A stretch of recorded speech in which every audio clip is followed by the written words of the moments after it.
దేవుని పరిశుద్ధ నామానికి స్తోత్రం కలుగును గాక. ఈ దినముకైన దేవుని వాక్యంను చూద్దాం. హెబ్రీయులకు రాసిన పత్రిక 13వ అధ్యాయము 15వ వచనము మనం చూద్దాం. ఇక్కడ రాయబడిన మాట హీబ్రూస్ 13:15లో, కాబట్టి ఆయన ద్వారా మనము దేవునికి ఎల్లప్పుడూ స్తుతి యాగము చేయుదము, అనగా ఆయన నామమును ఒప్పుకొనుచు జిహ్వాహు ఫలము అర్పించుదము అని చెప్పి రాయబడి ఉంది. సో ఈ వాక్యం నేను ధ్యానిస్తున్నప్పుడు అంటే నాకు ఫస్ట్ ఈ యొక్క జిహ్వా ఫలము ఏంటో ఫస్ట్ అర్థం కాలేదు.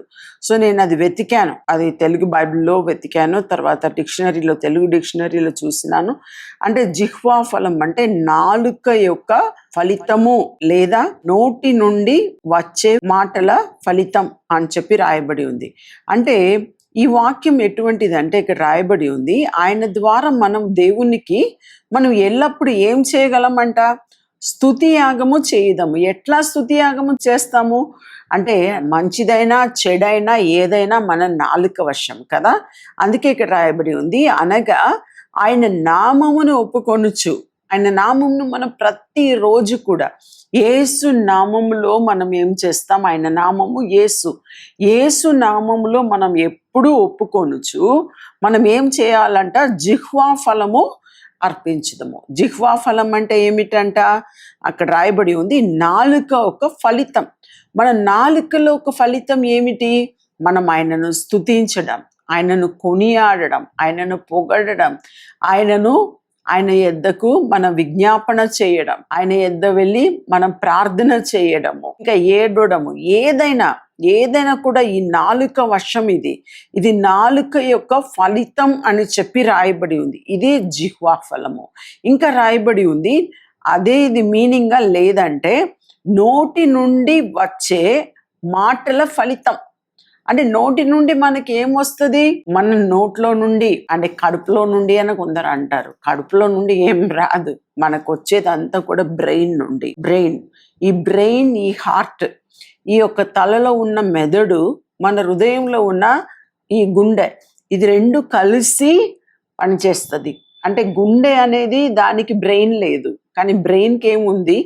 అన్ని ఆలోచనలు అది వస్తూనే ఉంటుంది ఎప్పుడు కూడా. ఈ బ్రెయిన్ అంటే మనం నిద్రపోయినప్పుడు కొంచెం అది రెస్ట్లో ఉంటుందేమో తప్ప మిగిలిన టైం అంతా కూడా ఆ బ్రెయిన్ పనిచేస్తూనే ఉంటుంది. మీరు ఆలోచించారు ఎప్పుడైనా? మనం ఏదో ఒకటి ఆలోచన చేస్తూనే ఉంటాం, సడన్గా ఇంకొక ఆలోచనకు పోతుందండి, ఇంకా అది నుండి ఇంకొకటికి పోతుంది. అట్లా ఒక స్టేబుల్గా మన మైండ్ ఉండదు, ఒకటేది ఆలోచించడు, ఏదో ఒకటే ఆలోచన పోతుంది సడన్గా కదా. ఇంకా నేను రికార్డింగ్ ఇస్తున్నప్పుడే అది ఇది ఆలోచనలు వస్తాయి. సో అవన్నీ తప్పించుకొని ఏం చేయాలి? ఇక్కడ మార్నింగ్ డివోషన్ ఇవ్వాలి. సో ఆ రీతిగా మన జీవితంలో మన మైండ్ని మన కంట్రోల్లో మనం పెట్టుకోవాలి, మన యొక్క కంట్రోల్లో పెట్టుకొని మనం చేయవలసిందంతా కూడా మనం చేయడానికి we have to train our brain. మన మెదడును మనం ఏం చేయాలి? ట్రైనింగ్ ఇవ్వాలి.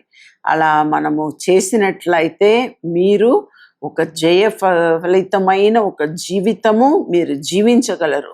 నోటి నుండి వచ్చే మాట ఫలితము మీరు పొందగలరని మీరు నమ్మండి. అదే జిహ్వా ఫలము. ఆ ఫలమును మీరు ఏం చేయాలి? అనుభవించాలి. ఆ రీతిగా అనుభవించాలని కోరుకోండి. మీరు కూడా చాలా అంటే ఇవన్నీ కూడా ఈ కంట్రోల్ ఎలా వస్తుంది అంటే ప్రార్థన జీవితంలో అండి. The more you pray you are successful.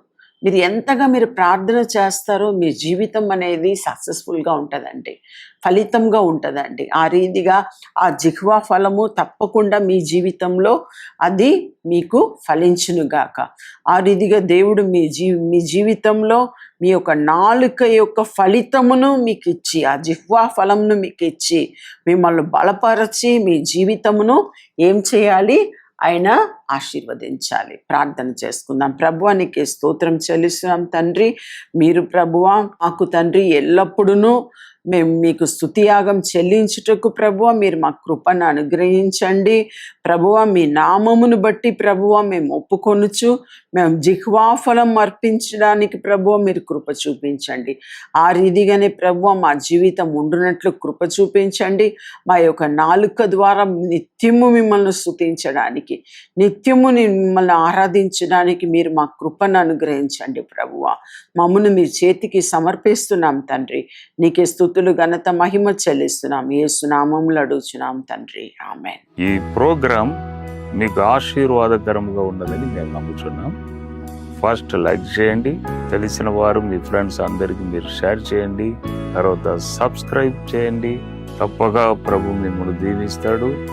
ఇక రాబో వీడియోను కూడా మీరు చూడండి, దీవించబడండి. ప్రభు మిమ్మల్ని దీవించును గాక. God bless you.